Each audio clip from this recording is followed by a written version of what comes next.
నమస్తే welcome to YR TV నేను రంజిత్ చూసారు కదా తెలంగాణ రాష్ట్ర వ్యాప్తంగా ఏం జరుగుతుందో ఈ ఛానల్ పెట్టినప్పటి నుండి ప్రతి ఒక్క అంశాన్ని కూడా మీకు వివరించే ప్రయత్నం చేస్తున్నా తెలంగాణ ప్రజల యొక్క శ్రేయస్సు కోసం తెలంగాణ ప్రజల యొక్క అభివృద్ధి కోసం వాళ్ళ జీవితాలలో వెలుగులు రావాలి ఎందుకంటే ప్రతి చోట ఎక్కడో ఒక చోట మేము పూర్తి స్థాయిలో కూడా వెళ్ళిన సందర్భాలలో అనేక సందర్భాలలో ఆ కష్టాలను చూసి ఆ నష్టాలను చూసి కన్నీళ్లు పెట్టుకున్న ఘటనలు ఒకటి కాదు రెండు కాదు కోకొల్లలుగా కనిపించాయి ఆ తర్వాత కరోనా సమయంలో మేము చూసిన మరికొన్ని సంఘటనలు బాధేశాయి ఇంకొన్ని చోట్ల ఎందుకురా ఈ జీవితం అనే పరిస్థితులు కూడా ఏర్పడింది ఇక మరోవైపు ఇంకొక అంశం ఏంటంటే వైఆర్ టీవీ న్యూస్ ఛానల్ పెట్టేటప్పుడు అనేక రకాలుగా కూడా రాజకీయ పార్టీలు ప్రజాప్రతినిధులు స్నేహితులు బంధువర్గం ఇతరత్ర అందరి సహకారంతో ఏర్పాటు చేసే ప్రయత్నం చేస్తున్నాం దాంట్లో అప్పులు కావచ్చు ఇతరత్ర కావచ్చు కొంతమంది ఏంటంటే ఎక్విప్మెంట్ అరేంజ్ చేసే కార్యక్రమాలు ఇలా రకరకాలుగా ఉన్న కార్యక్రమాలు చూస్తాయి అయితే మొత్తానికి బీఆర్ఎస్ పార్టీని ప్రశ్నించినాం 20,000 వీడియోలు అక్షరాల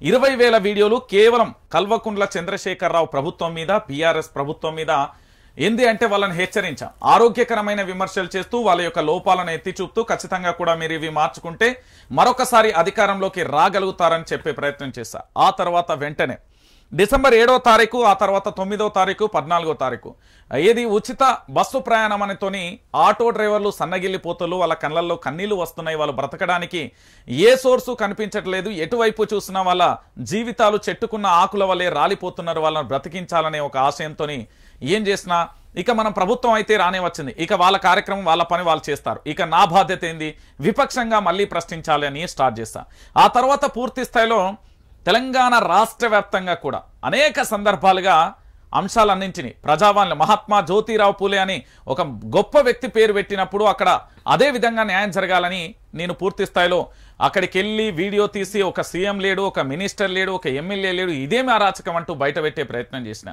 ఆ తర్వాత ఒక్కొక్కటిగా కూడా ఖమ్మంలో మంత్రి అనుచరుల దాడులు కానీ ఇలా రకరకాలుగా కూడా కొల్లాపూర్లో మాజీ సైనికుడి హత్య కానీ ఆ తర్వాత అక్కడ వ్యక్తి కానీ ఆ తర్వాత తెలంగాణ రాష్ట్ర వ్యాప్తంగా కూడా అవిశ్వాస తీర్మానాలు కానీ ఇలా రకరకాలుగా కూడా విషయాలను చెప్పే ప్రయత్నం చేస్తాను నేను చేసిన నేరం ఏంటి నేను చేసిన తప్పేంటి కేవలం నేను చేసింది ఏంటంటే బీఆర్ఎస్ పార్టీని తిడుతూ ఉంటే సంతోషపడేది కాంగ్రెస్ ప్రభుత్వం బీఆర్ఎస్ పార్టీని నెత్తున పెట్టుకోవడం నేను చేసిన నేరం ఎందుకంటే విపక్షం ఎలాగో ఓడిపోయింది వాళ్ళు బాధలలో ఉంటారు కష్టాలలో ఉంటారు ఏదైనా కావచ్చు వాళ్ళ మీద దాడులు జరుగుతాయి కేసులు అవుతారు ఎందుకంటే 10 సంవత్సరాలు అనుభవించాలి కాబట్టి అధికారంలో ఇప్పుడు కొత్తగా వచ్చిన ప్రభుత్వం ఏదైనా చేస్తుందనే ఆలోచనతోని మీరు భయపడొద్దు మీకు అభయం ఇస్తూ మేము ఉన్నామని చెప్పిన ఎందుకంటే విపక్షాన్ని మనం ఎంత జాగ్రత్తగా కాపాడితే వాళ్ళు ప్రజలను అంతే జాగ్రత్తగా కాపాడతారనేది విషయం రైట్ ఇదంతా అయిపోయింది సరే మంచిగానే ఉన్నది ఛానల్ కూడా బాగానే నడుస్తానేది మరి ఏం జరిగిందో తెలియదు ఏ విధంగా అంటే కుట్రలు కుతంత్రాలు చేసి అనేక రకాలమైన నానభేలవులు ఇక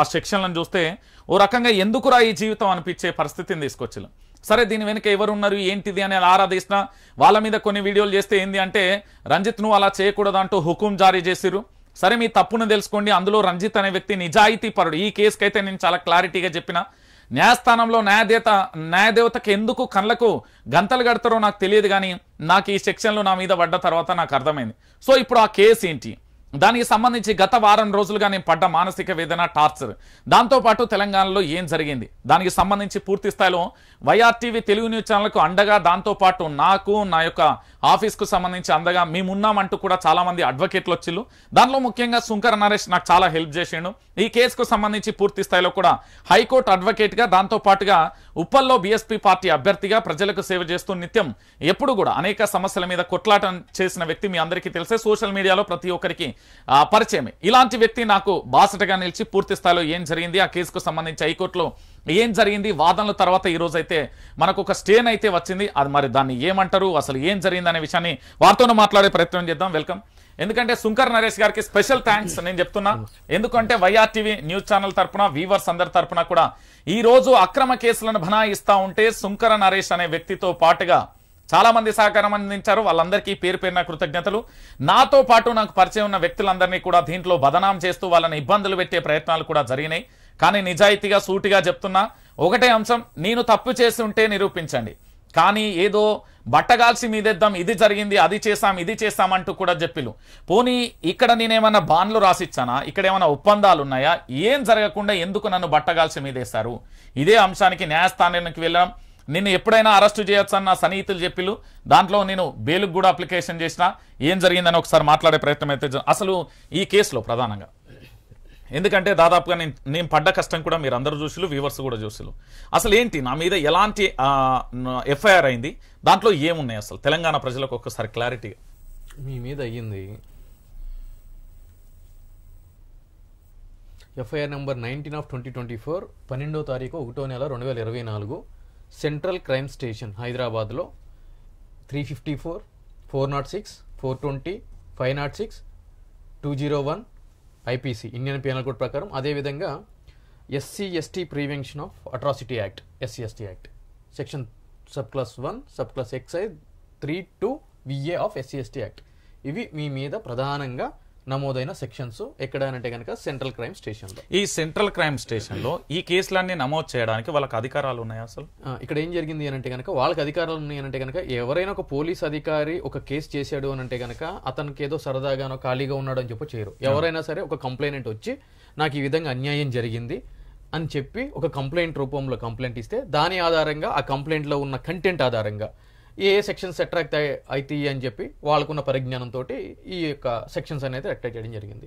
అయితే మీ మీద ఇచ్చింది మేడం పేరు ఎందుకని ఇప్పుడు పాపం వాళ్ళను ఎందుకని, దీంట్లో ఏంటి అసలు నా మీద ఏం పెట్టి ఇక్కడ ఏం పెట్టారు అని అంటే కనుక ఎవరైతే మీ మీద కంప్లైంట్ ఇచ్చారో ఆవిడ మీ ఛానల్ ఏదైతే కనుక వైఆర్ టీవీ ఉందో అది పెట్టడానికి 98 లక్షల రూపాయలు ఆమె మీకు ఇచ్చినట్టు కదా. యాక్చువల్గా ఈ purpose of purchase of equipments అంటే కెమెరాలు కానీ కంప్యూటర్స్ కానీ అదేవిధంగా దీనికి కావాల్సిన మైక్స్ కానీ X కానీ Y కానీ Z కానీ అంటే ఒక యూట్యూబ్ ఛానల్ పెట్టడానికి ఎటువంటి అయితే కనుక కావాలో ఎక్విప్మెంట్ కావాలో ఆ ఎక్విప్మెంట్ కోసం 98 లక్షలు ఆమె స్పెండ్ చేసినట్టు చెప్పడం జరిగింది. దీనికి సంబంధించి మీరు ఈ యొక్క ఛానల్ని ఆవిడ పేరు మీద రిజిస్టర్ చేస్తాను అని చెప్పి చెప్పారు.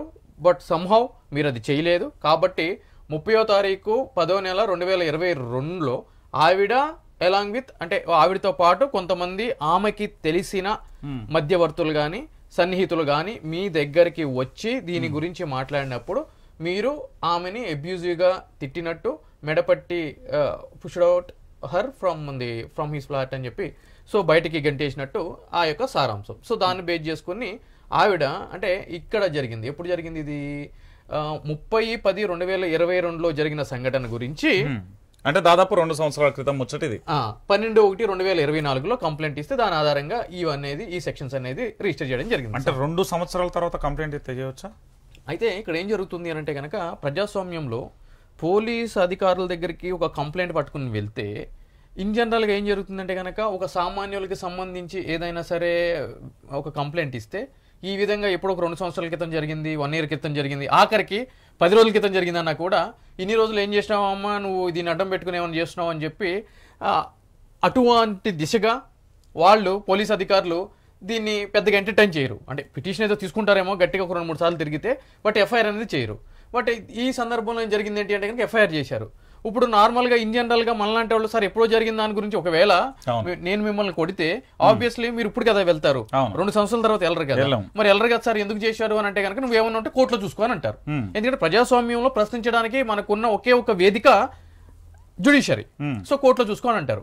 సో మీ కేసుకి సంబంధించి కూడా కాబట్టి అంటే అటువంటి గ్రాస్ ఇర్రెగ్యులారిటీస్ ఉన్నాయి కంప్లైంట్ బేస్ చేసుకుని అని చెప్పి మనం ఈ హైకోర్టుకి చెంతకి 482లో క్వాష్ అంటే కొట్టేయండి. ఎందుకంటే ఈ యొక్క కంప్లైంట్లో ఈ ఫిర్యాదులో సముచితమైన కంటెంట్ లేదు, కొద్దిగా అది కల్పించి రాసిన ఊహాగానం కింద ఉంది, దీనికి చాలా గ్రౌండ్స్ ఉన్నాయి అని చెప్పి మనము హైకోర్టు చెంతకి వెళ్ళడం జరిగింది. దానికి సంబంధించి హైకోర్టులో మీకు దీంట్లో ఒక చిన్న మాట, ఇప్పుడు నేనేమంటున్నా అంటే ఇదే సామాన్యులకు 2022లో 23లో నేను ఇట్లా చేశానంటే నిజంగా అక్కడ ఎఫ్ఐఆర్ చేస్తారా? ఇదే అధికార పార్టీ పోలీసులు కానీ వ్యవస్థ కానీ చేయగలుగుతుందా అసలు? అంటే ఇదే కంటెంట్ మీద ఇప్పుడు ఎవరు నార్మల్ సామాన్యులు చేయరు. ఎందుకంటే కనుక ఇప్పుడు నువ్వు బిజినెస్ లో పెట్టానంటున్నావు, సో పెట్టిన తర్వాత అతను నీ పేరు మీద రాస్తాను అని చెప్పి రాయలేదు అని చెప్పి ఇప్పుడు వస్తున్నావు, అది సివిల్ మ్యాటర్ కాబట్టి. అవును, సివిల్ మ్యాటర్ కాబట్టి మీరు కోర్టులకు వెళ్ళి దీనికి సంబంధించిన వ్యవహారం కోర్టులో తెలుసుకోండి, ఇది సివిల్ ఇన్ నేచర్ అని చెప్పి పంపించేస్తారు. అవును, పంపించేస్తారు. మరి ఇప్పుడు మన మీద పర్టికులర్ గా ఎందుకు ఎఫ్ఐఆర్ చేసినట్టు? అంటే ఇక్కడ చూసిన కథను అంటే ఈ యొక్క కంటెంట్స్ అంటే సారాంశంగా బట్టి మనం చూసుకున్నట్లేదు అంటే కనుక కొద్ది ఇన్ఫ్లుయెన్స్ అనేది ఇక్కడ ఉపయోగించి ఉంటారు అని చెప్పి నేను అనుకుంటున్నాను. ఎందుకంటే కనుక ఇట్లా చేయడానికి ప్రధాన మీరు ఒక హైకోర్టు అడ్వకేట్ గా పనిచేస్తున్నారు, చాలా కేసులను చూస్తుంటారు. నేను ఇక్కడ నా మీద వచ్చిన ఎలిగేషన్ ఏంటి, 2022లో నాకు ఇంత అమౌంట్ ఇచ్చారు అనే ఎలిగేషన్ వచ్చింది. మరి గిన్ని సెక్షన్లు ఎందుకు నమోదైతాయి అన్న? అయితే ఇక్కడ ఇన్ జనరల్ ఏం జరుగుతుంది అని అంటే కనుక ఈ 98 లక్షలు కావాలి అని అంటే కనుక ఇప్పుడు ఇది 406, 420 అనేది ప్రధానంగా ఇక్కడ తెర మీదకి రావాల్సిన సెక్షన్స్.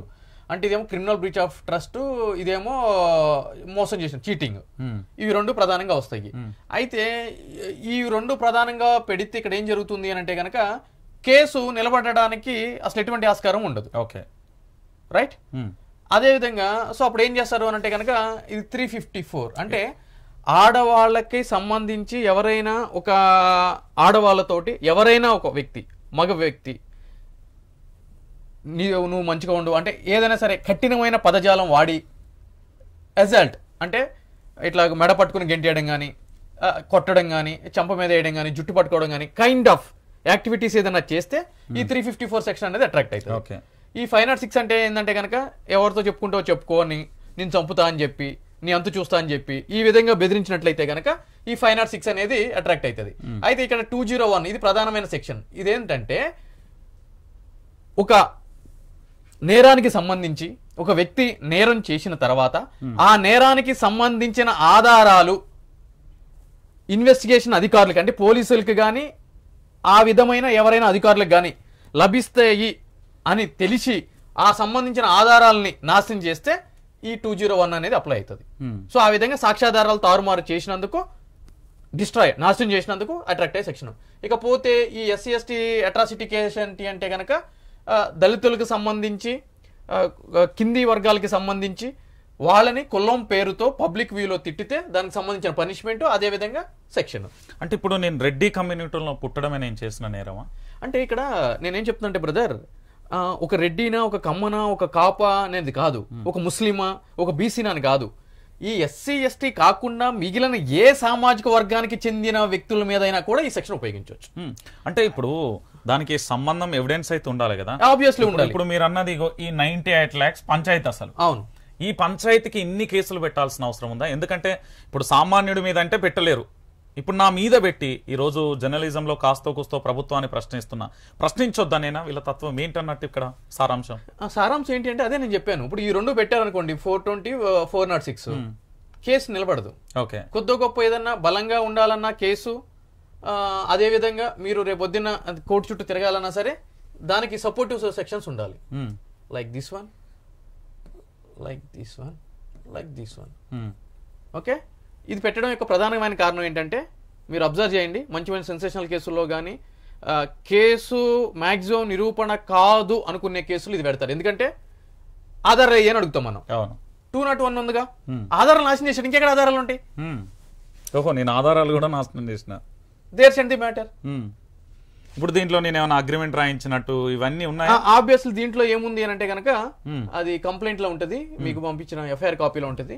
ఒకసారి మీకు FIR కాపీ పంపించిన ఇక్కడ వాట్సాప్ పైన అంతకుముందు పంపించిన ఇది కాదు, ఇంతకుముందు ఒక్క నిమిషం. Yes this one. ఇక్కడ చూడండి, mister Erra Ranjith Reddy use it to technical methods. ఇక్కడ చూడండి, technical method use it to technical methods to hack her and her family members cell phones, deleting relevant data, hence the complaint so and so అని చెప్పి. అంటే మీరు కొన్ని technical యొక్క అంశాలని వాడి ఆధారాలకు సంబంధించి మొత్తం డాటా డిలీట్ చేశారని చెప్పి ఇక్కడ ఉందండి. ఓకే, ఇక్కడ ఉంది. సో దాని గురించి 201 పెట్టారు. సో ఇప్పుడు దీని గురించి మనం హైకోర్టుకు ఏం అప్లికేషన్ చేసినాం, ఏం చెప్పారు అసలు? సో నేను చెప్పిన సారాంశం ఏంటి అని అంటే కనుక హైకోర్టుకి ఇక్కడ గ్రౌండ్స్ అంటాము, అంటే నేను ఏం ఆర్గ్యూ చేశాను కోర్టులో అని చెప్పి, ఇట్లా 24/6/2022లో invested to the tune of 98 lakhs అన్నప్పుడు ఫర్ ది పర్చేజ్ ఆఫ్ ఇవన్నీ అంటే దీనికోసం మేము ఛానల్ పెట్టడానికి కొంటున్నాను చెప్పని అన్నప్పుడు if really such cheating and had occurred అంటే నిజంగానే మోసం జరుగుంటే it had to have been reported immediately అంటే ఇమ్మీడియట్లీ రిపోర్ట్ చేయాలి అంటే కంప్లైంట్ ఇవ్వాలి కదా. అంటే ఇన్ని రోజులు అంటే మోసం జరిగిన ఇన్ని రోజులు ఎవరు కూర్చోరు కదా ఖాళీగా.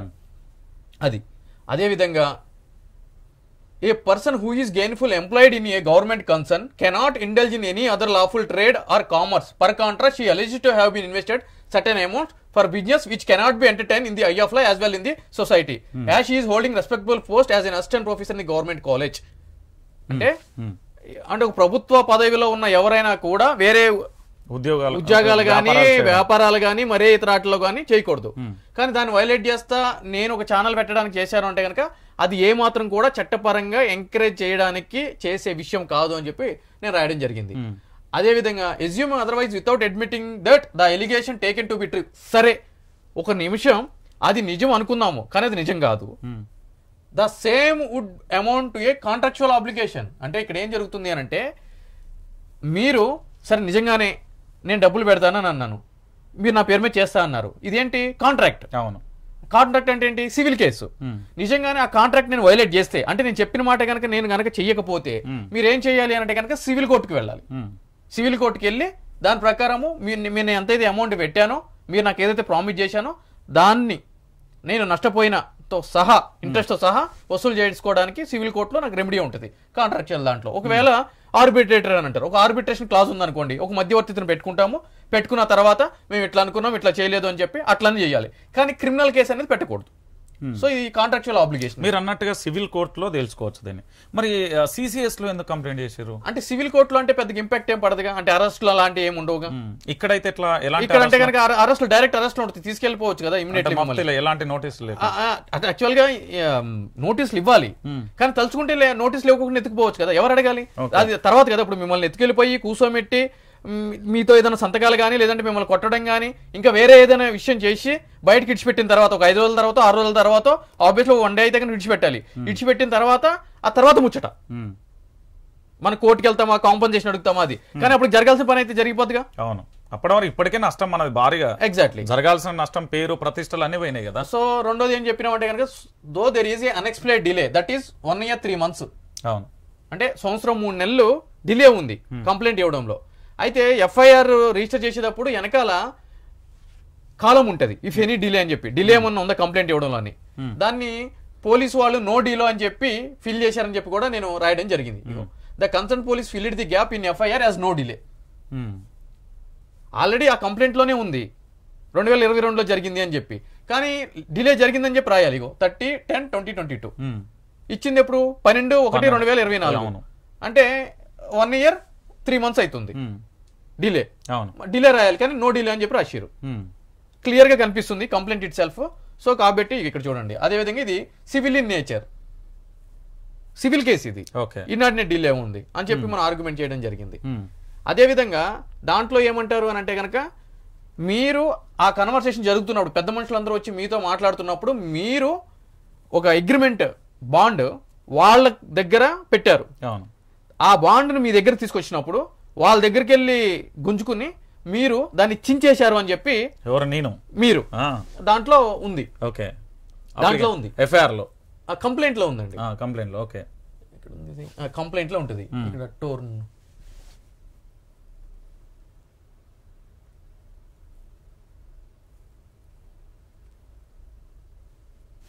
అగ్రిమెంట్, టోర్న్ ఇది ఆర్గ్యుమెంట్.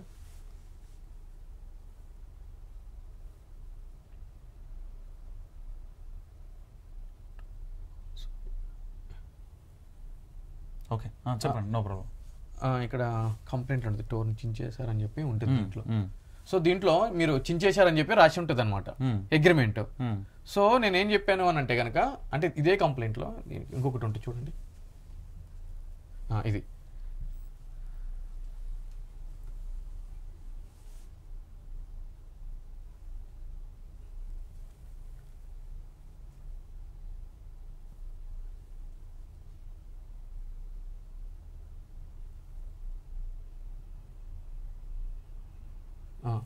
సేమ్ వాజ్ ఇక్కడ చూడండి an agreement was entered into on a bond paper which he brought with him and same was kept for registering the news channel on her easy name so and so so and so so and so. Okay, so ఇక్కడ ఏం జరుగుతుంది అంటే కనుక ఆ agreement వాళ్ళకి సంబంధించిన వ్యక్తుల దగ్గర ఉంది అని చెప్పి ఇక్కడ ఉంటే చూడండి, right. Subsequently he tore the agreement papers and forcefully pushed the complaint. So వాళ్ళ దగ్గర ఉన్న కంప్లైంట్ ని మీరు బలవంతంగా చించేశారు అగ్రిమెంట్ బాండ్ ని అని చెప్పి కథనం ఉంది అక్కడ. సో నేను అదే చెప్పాను. ఇక్కడ ఏం చెప్పాను అని అంటే కనుక operative portion of the complaint goes to show that same was store by accused petitioner on 30/10/2000 which is concocted and false story. No one would sit idle without keeping soft copies of agreement or xerox. And when copies were in the custody of the NICI of the de facto complaint, where is the question of tore the papers? అంటే సంవత్సరం 3 నెలలు agreement మీ దగ్గరే ఉంది. ఒక agreement మీ దగ్గర ఉన్నప్పుడు అది విలువైంది అని అన్నప్పుడు దాన్ని జిరాక్స్లు తీసుకుని కానీ సాఫ్ట్ కాపీ మెయిల్లో పెట్టుకోవడం కానీ ఎవరైనా చేసే పని, ఖాళీగా ఎవరు కూర్చోరు. కానీ అది అట్లానే పెట్టుకుని వచ్చి మళ్ళీ అదే అగ్రిమెంట్ పట్టుకుని ఒక అగ్రిమెంట్ ఒక పంచాయతీకి వెళ్తున్నప్పుడు జిరాక్స్లు తీసుకుని పోతాం, లేక ఒక ఒరిజినల్ తీసుకుని వచ్చి చించేసాం అనడంలో అర్థం లేదు అని చెప్పి మనం రాసినాం అనమాట. అది ఓకే. ఫైనల్ గా ఏం జరిగింది? ఫైనల్ గా ఏం జరిగింది, ఈ వాదనలు విన్న తర్వాత హైకోర్టు వారు చెప్పింది ఏంటి అని అంటే కనుక నేనేం చెప్పాను అంటే కనుక వీటిలన్నిటిని బేస్ చేసుకుని ఒక క్రిమినల్ కేసు అనేది రిజిస్టర్ చేసి డిఫరెంట్ సెక్షన్స్ మీద అరెస్ట్ చేయడానికి ప్రయత్నాలు జరుగుతున్నాయి. థ్రెట్ అప్రహెన్షన్ ఉంది, ఏ క్షణమైనా సరే లిఫ్టింగ్ అనేది జరగవచ్చు. కాబట్టి అర్నేష్ కుమార్ అంటే ఒక 7 సంవత్సరాలకి లోబడి ఉన్న కేసెస్లో 41 years CRPC అనేది ఇవ్వాలి. ఆ ప్రొసీజర్ కూడా ఫాలో అవ్వలేదు ఇప్పుడు వరకు. ఎందుకంటే అప్పుడు 12వ తారీఖున కేసు రిజిస్టర్ అయితే గనక మనము 1వ తారీఖు 2వ నెలకు వచ్చేసాము. ఆల్మోస్ట్ అప్రాక్స్ ఒక 45 రోజులు కేసు రిజిస్టర్ అయింది. ఇప్పుడు వరకు కూడా 41 years CRPC ఇవ్వలేదు. దాని అర్థం ఏంటి అని అంటే కనుక లిఫ్టింగ్ కార్యక్రమాలు జరుగుతున్నాయి అని చెప్పి అని కోర్టు దృష్టికి తీసుకురావడం జరిగింది. కోర్టు వారు వాదనలు విన్న తర్వాత చట్ట ప్రకారం కూడా పోలీసు వాళ్ళు 41 years CRPC ఇవ్వాలి, దీనికి సంబంధించి మీ ఎక్స్ప్లెనేషన్ ఇవ్వాలి. అంతేకాకుండా మీకు సంబంధించి బలవంతపు చర్యలు ఇవి కూడా నో కోర్సు స్టెప్స్ అనేది కూడా పోలీసు వాళ్ళు తీసుకోకూడదు అని చెప్పి ఈ రోజు ఉత్తర్వులు అనేది ఇవ్వడం జరిగింది. అంటే పూర్తి స్థాయిలో ఇక మనల్ని పోలీసులు అరెస్ట్ చేయడానికి లేదు. ఒకవేళ అరెస్ట్ చేయడానికి వస్తే అరెస్ట్ చేయడానికి లేదు, అరెస్ట్ చేయడానికి లేదు. దీని విచారణకు మాత్రమే మనం విచారణ మాత్రమే ఉంటుంది. రైట్ అన్న, నేనేమంటున్నానంటే కాసేపు ఈ చరిత్రను అంతా పక్కన పెడదాం. మీరు స్టోరీని మొత్తం చూసారు, విన్నారు. నిజంగా ఒక వ్యక్తికి సంబంధించి నాకు బాధ కల్పించింది ఎక్కడ అంటే, సరే ఈ రోజు నేను మాట్లాడగలుగుతున్నా, చాలా మంది ప్రజలు కూడా పూర్తి స్థాయిలో తెలంగాణ ప్రజల కంటే తెలుస్తుంది. కానీ నిజానికి ఒక సామాన్యుడి మీద ఇలాంటి కేసే అయితే ఇన్ని సెక్షన్లు బనాయిస్తే అంటే చివరికి ఒక వ్యక్తిని మానసికంగా ఇబ్బంది పెట్టి ఆత్మహత్య ప్రయత్నమే కదా ఇది. ఇప్పుడు అబ్సల్యూట్లీ ఒక పోలీస్ స్టేషన్లో మీరనే కాదు ఎవరి మీదైనా సరే కేసు పడితే అది ఒక మానసిక హింస. ఎందుకంటే ఎప్పుడు ఫోన్ చేస్తారో తెలియదు, ఫోన్ చేసిన తర్వాత స్టేషన్కి రమ్మంటారు, అరెస్ట్ చేస్తారు. ఫస్ట్ వాటికి అన్నిటికంటే ముందు ఎక్కడ అరెస్ట్ చేసి హింసిస్తారో అని చెప్పే భయం ప్రతి ఒక్క వ్యక్తిలో కూడా ఉంటది. ఎందుకంటే మనం ఫ్రెండ్లీ పోలీసింగ్ అని చెప్పుకుంటున్నా కూడా ఫ్రెండ్లీ పోలీసింగ్ అనే వ్యవస్థ పూర్తి స్థాయిలో కూడా అందుబాటులోకి రాలేదు. రైట్, అవును. కావాల్సిన కేసుల్లో ఆబ్వియస్లీ తలుచుకుంటే కనుక చేయాల్సిన కార్యక్రమాలు చేయడానికి పూర్తి స్థాయి అనుకూలత అధికారాలు పోలీసు వాళ్ళకి ఉన్నాయి. అటువంటిప్పుడు ఒక కేసు పడింది అని అంటే గనక అది సంబంధించిన కోర్టు నుంచి పూర్తిగా కొట్టేసేంత వరకు కూడా అది మానసిక హింస, శారీరక హింస. ఓకే, ఇప్పుడేమో అరెస్ట్ చేస్తారని భయం. సరే, మనం ఏదో కోర్టుకి వెళ్ళో అక్కడికి వెళ్ళో ఇక్కడికి వెళ్ళో యాంటిసిపేటరీ బెయిలో లేదంటే క్వాషో ఎక్సో వైయో జడ్డో వేసుకుని తీసుకుని ఒక రిలీఫ్ అరెస్ట్ చేయకుండా ఉంటే దాని తర్వాత ఛార్జ్ షీట్ ఫైల్ చేసిన తర్వాత కోర్టుకి వెళ్ళడము, 10 రోజులకోసారి 15 రోజులకోసారి 20 రోజులకోసారి వాయిదాలు పడ్డము, పనులన్నీ వదిలిపెట్టుకుని వెళ్ళి అంటే మనం నిర్దోషిగా చేసి ఒక వ్యక్తి తప్పు చేశాడు అని అంటే కనుక పర్ఫెక్ట్ గా హీ డిజర్వ్స్ ఇట్, అతనికి అది జరగాల్సిందే. కానీ ఒక నిర్దోషికి అతను ఏ తప్పు చేయకపోయినా ఈ విధంగా ఇటువంటి తప్పుడు కేసులు పెట్టి అక్రమ కేసుల్లో ఇరికించి ఈ విధంగా కోర్టుల చుట్టూ తిప్పి ఒక 5 సంవత్సరాలు 10 సంవత్సరాల తర్వాత అతను ఇన్నోసెంట్, ఏ తప్పు చేయలేదు అని చెప్పి సంబంధించిన కోర్టు నుంచి ఉత్తర్వులు ఇస్తే ఈ 10 సంవత్సరాల జీవితం ఏమవుతుంది? అంతే కదా. ఇప్పుడు దాదాపుగా నేను వారం రోజుల పాటు, ఇప్పుడు నేను 1వ తారీఖు వచ్చింది, జీతాలు ఇవ్వాలి, నాకు అప్పులే. ఇప్పుడు వైఆర్టీ పెట్టి ఏదో సంతోషంగా ఉన్నాడు రంజిత్ అనడం లేదు, దాదాపుగా దీని మీద 2 కోట్ల అప్పు ఉన్నది. నెల జీతాలు ఎంత లేదన్నా 5 లక్షలు తేవాల్సిందే.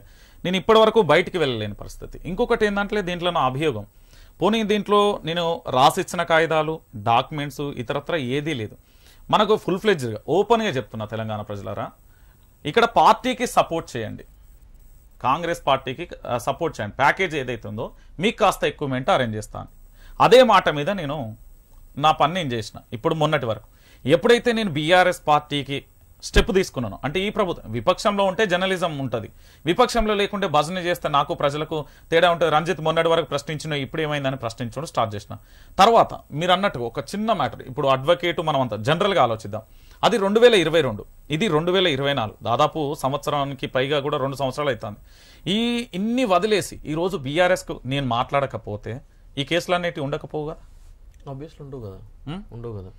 ఎందుకు ఇట్లా కక్ష సాధింపు చర్యలు దేనికి సంకేతం? తెలంగాణ ప్రజలకు కూడా తెలవాలి కదా. అంటే కక్ష సాధింపు చర్యలు అంటే ఇప్పుడు ప్రధానంగా ఎప్పుడైనా కూడా ప్రజాస్వామ్య దేశం అని చెప్పుకుంటున్నప్పుడు వాక్ స్వతంత్ర హక్కు ప్రతి ఒక్కరికి ఉంది. అంటే ఒక జర్నలిస్ట్ గానీ ఒక నార్మల్ వ్యక్తి కూడా, జర్నలిస్ట్ గానే కాదు, ఆర్టికల్ 19(1) రోడ్డు పక్కన ఛాయ్ తాగే వ్యక్తి, రోజు బండలు కొట్టే వ్యక్తి కూడా వాక్ స్వతంత్ర హక్కు ఉంది.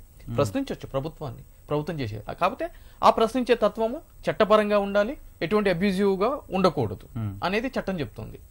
కానీ ఎంత చేసినా కూడా మనందరికి తెలిసిన విషయమే, ఒక అధికార పార్టీకి సంబంధించి గళం విప్పినప్పుడు ఆబ్వియస్లీ ఆ గళాన్ని అంచాలి అని అంటే కనుక ప్రభుత్వంలో ఎవరున్నా కూడా, అది కాంగ్రెస్ కావచ్చు, బీఆర్ఎస్ కావచ్చు, బీజేపీ కావచ్చు, మరేదైనా పార్టీ కావచ్చు, ఎవరైనా కానీ వాళ్ళకున్న ఏకైక మార్గం ఏంటి అని అంటే కనుక కేసులు పెట్టి ఆ కేసుల ద్వారా ప్రశ్నించిన వ్యక్తుల్ని ఇబ్బంది పెట్టడమే వాళ్ళ ముందున్న ప్రధానమైన మార్గం.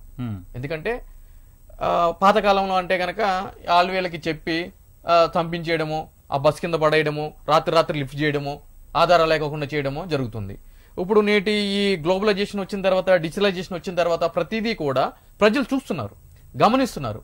ఒకవేళ ఆ విధంగా చేసుకుంటే ఈ రోజు మనం చూసాం బీఆర్ఎస్ ప్రభుత్వంలో ఎంత మంది మీద అక్రమ కేసులు పెట్టారు, ఏ విధంగా అణచివేశారు, ఎంతటి దారుణమైన పరిస్థితులకి తెర లేపారు అన్న సంగతి మనందరికి తెలుసు. అందుగురించే ప్రజలు ఎటువంటి తీర్పునిచ్చారో మనందరికి తెలుసు. సో ఆ తీర్పు చూసి ఇప్పుడు కొత్తగా ఏర్పడిన ప్రభుత్వం కూడా ప్రజా సంక్షేమం వైపు వెళ్తుంది అని చెప్పి ప్రతి ఒక్కరు, అంటే మీరు, నేను, సామాన్య ప్రజలు కూడా మనం కోరుకుంటాం. కానీ గత ప్రభుత్వం చేసినట్లుగానే మేము కూడా నడుచుకుంటాము అని అంటే మాత్రం ఇబ్బంది అవుతుంది. ఇప్పుడు నేనేమంటున్నా అంటే నాకు ఇప్పటికే అనేక థ్రెట్టింగ్ కాల్స్ వచ్చినాయి ప్రభుత్వం నుండి ప్రశ్నించడం. రేపు పొద్దుగాల ప్రాణహాని జరిగినా అది ఈ ప్రభుత్వం చేయించినట్టే కదా నేను భావించాల్సింది 100%. ఇప్పుడు నాలాంటి ప్రశ్నించే గొంతుకలు మీరంటే అండగా ఉన్నారు, సరే మీరు నాకు తెలుసు, పరిచయం ఉన్నది కాబట్టి వాదించరు. ఇప్పుడు సామాన్యుడికి లేకపోతే మీరన్న గ్లోబలైజేషన్నే మట్టి గరవాల్సిందే కదా. అందుగురించే ఇక్కడ మీరు సామాన్యుడు ప్రశ్నించడం పక్కన పెట్టి ఎలక్షన్ జరిగినప్పుడు 2000, 3000 ఒక కోటరా తీసుకుని నచ్చినట్టుగా ఓటేసి సప్పుడు కాకుండా వాడు పని చేసుకుంటున్నాడు. వాడు ఇవన్నీ పట్టించుకోవట్లే కదా, ఇంకా వాడికి అవసరం లేదు. మళ్ళీ 5 సంవత్సరాల తర్వాత ఎలక్షన్స్ వచ్చినప్పుడు మళ్ళీ ఇప్పుడు 2000 ఇస్తే అప్పుడు 3000 అవుతుంది కాబట్టి మార్కెట్ రేట్ పెరుగుద్ది కాబట్టి ఆ 3 ఏళ్ళ కోసం ఎదురు చూసే పరిస్థితి ఉంది తప్ప ఇవన్నీ పట్టించుకునే పరిస్థితుల్లో సామాన్యులు లేరు. Okay, to the best of my knowledge. Final గా మీరు నా కేసు కానీ నా ఛానల్ కానీ ఇక్కడ ప్రజలకు నేను చెప్తున్న తీరు కానీ మీరు చూశారు, చాలా ఇంటర్వ్యూలు కూడా మనం చేసాం. ఫైనల్ గా ఈ తెలంగాణ సమాజానికి నేను ఇప్పుడు తప్పు చేశానా, కరెక్ట్ చేశానా, ఏం జరిగింది అనే తెలంగాణ ప్రజల ముందు ఉంచాలనే మిమ్మల్ని తీసుకొచ్చిన. ఏం చెప్తారు ప్రజలకు? ప్రజలారా, మీ అందరికీ నేను ఒకటే చెప్తున్నాను, ఒక అడ్వకేట్గా, రాజ్యాంగాన్ని ప్రతిరోజు చదివే వ్యక్తిగా, సుప్రీంకోర్టు జడ్జిమెంట్లు కానీ హైకోర్టు జడ్జిమెంట్లు కానీ ప్రతిరోజు కూడా మేము చదవాలి. ఎందుకంటే అది చదవకపోతే మాకు జీవనోపాధి ఉండదు, మేము ముందుకు వెళ్ళలేము. సో రాజ్యాంగం కానీ కోర్టులు కానీ ఒకటే చెప్పాయి, a person is innocent till his guilt is proved. అంటే ఒక వ్యక్తి మీద కేసు పెట్టినంత మాత్రాన అతను నేరస్తుడు, ముద్దాయి అని చెప్పి అనడానికి ఎవ్వరికి ఎటువంటి హక్కు లేదు. మరి ఎప్పుడు అంటే గనక సంబంధించిన కోర్టులు ప్రాపర్ ట్రయల్ కండక్ట్ చేసి ఆ కోర్టు నుంచి శిక్ష పడిన తర్వాత అప్పుడు ఇతను ముద్దాయి అని పిలువబడతాడు. అంతవరకు కూడా నిర్దోషిగానే పరిగణించాలి.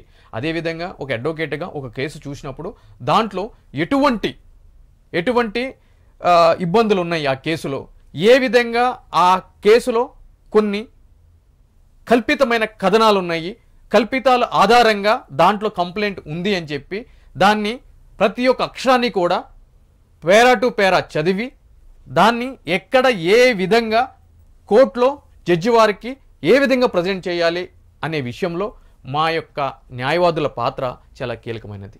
సో నేను చెప్పేది ఏంటి అంటే కనుక ప్రభుత్వాలతో సంబంధం లేదు, ప్రభుత్వాలతో సంబంధం లేకుండా పార్టీలతో కూడా సంబంధం లేదు. నేను బహుజన్ సమాజ్ పార్టీ నుంచి ఎమ్మెల్యేగా కంటే చేసినప్పటికీ కూడా పార్టీలతో సంబంధం లేకుండా ప్రజల తరపున గలం ఎత్తే వ్యక్తులు రంజిత్ బ్రదర్ కానీ, మిగిలిన జర్నలిస్టులు కానీ, మిగిలిన మేధావులు కానీ, ప్రజా సంఘాలు కానీ ఎవరికి ఎటువంటి ఇబ్బంది జరిగినా కూడా నేను ప్రతి ఒక్క దగ్గరికి నేను వెళ్ళి నేను కాపాడుతానని చెప్పి నేను చెప్పలేను. కానీ నాకు కనిపించిన సందర్భాల్లో నా దగ్గరికి వచ్చిన వ్యక్తులు ప్రతి ఒక్కరికి కూడా నేను అండగా నిలబడి నాకు తోచినంతలో నేను సహాయం చేస్తాను అని చెప్పి మీ అందరికీ తెలియజేస్తున్నాను. అందులో భాగంగానే జనవరి 26న నేను కంటెస్ట్ చేసిన ఉప్పల్ నియోజకవర్గంలో ప్రజలందరికీ కూడా ఉచిత న్యాయ సహాయ కేంద్రం అనేది ఏర్పాటు చేయడం జరిగింది.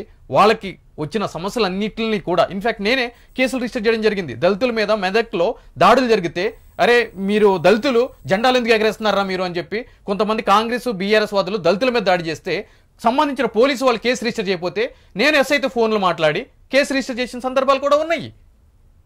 సో అంటే కేసు రిజిస్ట్రేషన్ చేయని దగ్గర రిజిస్టర్ మీరు చేయాల్సిందే అని చెప్పి కొట్లాడిన సందర్భాలు ఉన్నాయి. కేసు రిజిస్ట్రేషన్ సందర్భాల్లో ఇది తప్పుడు కేసు అని చెప్పి వాదించిన సందర్భాలు కూడా ఉన్నాయి. అంటే ఎక్కడ ఏ విధంగా తప్పు జరుగుతుందో ఆ తప్పుని ఖండించే పాత్ర ముమ్మాటికి మేము పోషిస్తాము. మీరు ధైర్యంగా ఉండండి. మీకు ఎటువంటి ఇబ్బంది లేదు. ఎటువంటి కష్టం ఉన్నా చట్టపరంగా నిలబడడానికి సుంకర్ నరేష్ అనే వ్యక్తి ఉన్నాడు. రైట్. మిమ్మల్ని ప్రజలు కన్సల్ట్ కావాలంటే మీ నెంబర్ కానీ, ఎందుకంటే నాలాంటి వాళ్ళు చాలా మంది బాధితులు కూడా ఉంటారు. మనం ఏ తప్పు చేయకున్నా కూడా మన మీద బట్టగాల్చి మీద వేసే ప్రయత్నాలు కూడా జరుగుతున్నాయి. దానికి కూడా ఒకసారి ప్రజలారా మీరందరూ నన్ను కన్సల్ట్ అవ్వాలి అని అనుకుంటే గనక మీరు నన్ను సంప్రదించాల్సిన నెంబర్ 7710678678. రైట్ అన్న, థ్యాంక్ యూ వెరీ మచ్. నేను ఒకటే మాట థ్యాంక్ యూ. ఎందుకు నేను ఒక మాట చెప్తున్నా అంటే సుంకర్ నరేష్ గురించి ఒక మాట చెప్పాలి. నా దగ్గర డబ్బులు ఇచ్చే అంత స్తోమత లేదు. నేను నిజానికి చెప్పాలంటే ఎట్లా అంటే నిప్పుల మీద నడక అంటారు కదా, అలాంటి ప్రయాణం నేను చేస్తున్నా. ఈరోజు తెలంగాణ రాష్ట్ర వ్యాప్తంగా ఎలాగైనా ప్రజలకు నిజాలు చెప్పాలి, నిర్భయంగా చెప్పాలి. నిజమైన జర్నలిజాన్ని నేను తెలంగాణ ప్రజలకు అందించాలి. నాకు జర్నలిజం అంటే నా ఊపిరితో సమానం, అంత పిచ్చి నాకు. ఇలాంటి జర్నలిజం మీద కుట్రలు కుతంత్రాలు చేస్తే నేను సహించేది లేదు.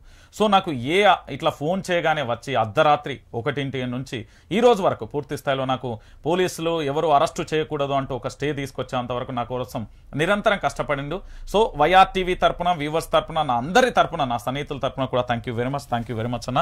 చిన్న ఎందుకు అంటే రేపు భవిష్యత్తులో ఒక మాట చెప్తున్నా అంటే రేపు భవిష్యత్తులో మీలాంటి వాళ్ళందరూ కూడా ఉండాల్సిన బాధ్యత కూడా ఉంటుంది. ఎందుకంటే ఒక అభ్యర్థిగా పోటీ చేయవచ్చు. ఇలాంటి వ్యక్తులే మన సమాజానికి అవసరం. ప్రశ్నించే గొంతుకలు లేకపోతే మనం ఎప్పుడైనా నేల రాలిపోయి నేలలో కలవాల్సిన పరిస్థితి వస్తుంది. మనల్ని కాపాడడానికి ప్రతి ఒక్కరు మన చుట్టూ మన కుటుంబమే ఉంటుందని సరిపోదు.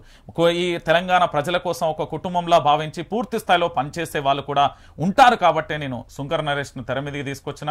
నేను ఒక కాల్ చేసినప్పటి నుండి ఇప్పటి వరకు దాదాపుగా నేను పడ్డ నరకయాతన అంతా ఇంత కాదు. ఎందుకంటే ఇక్కడ నా కుటుంబం సఫర్ అయింది, నా స్నేహితులు సఫర్ అయినలు, ఇప్పటికే సఫర్ అవుతున్న పరిస్థితి. అన్యాయంగా బట్టగలిసి మీదేస్తే ఎవరు ఊరుకోరు. చెప్పిన మాట ఏంటి, చేస్తున్న పనేంటి, నాకున్న పనేంటి, ఇప్పుడు నా మీద నమోదైన సెక్షన్లే, అక్కడ అసలు వాస్తవాలేంటి, ఇది తెలియక చాలా రకాలుగా రూమర్స్ కూడా స్ప్రెడ్ కావడంతో నేను ఎంత కలత చెందాననేది తెలుసు. ఇప్పటి వరకు కూడా ఈ కేసుకు సంబంధించి పేరు కూడా బయట పెట్టలేదంటే నేను నా మంచితనం ఏందో మీరు ఆలోచించండి.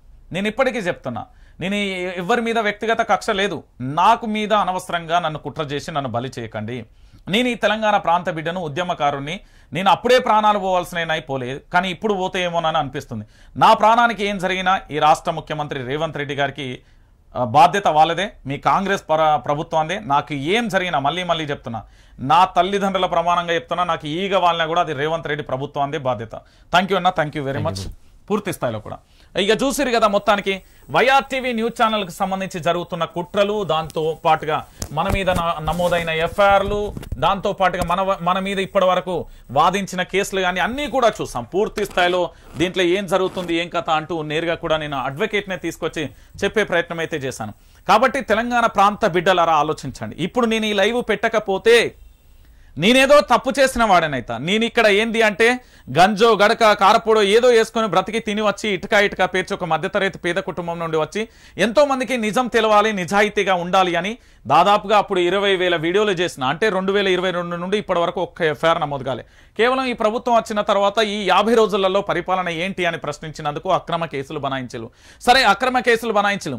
దీంట్లో మానసిక వేదన కానీ నా కుటుంబాన్ని 9 మాసాలు మోసి 9 నెలలు గర్భం నుంచి పురిటి నొప్పుల నుంచి నన్ను గన్న నా తల్లిని చంపేస్తా అంటే ఎంత బాధ అనిపిస్తుంది, రక్తం మంచుకు పుట్టిన కుటుంబాన్ని నా సోదరుని చంపేస్తా అంటే ఎంత బాధ అనిపిస్తుంది, ఆఖరికి నా ఆఫీస్కి రావాలన్న నా సిబ్బందిని వేధింపులకు గురి చేస్తే ఎంత బాధ అనిపిస్తుంది.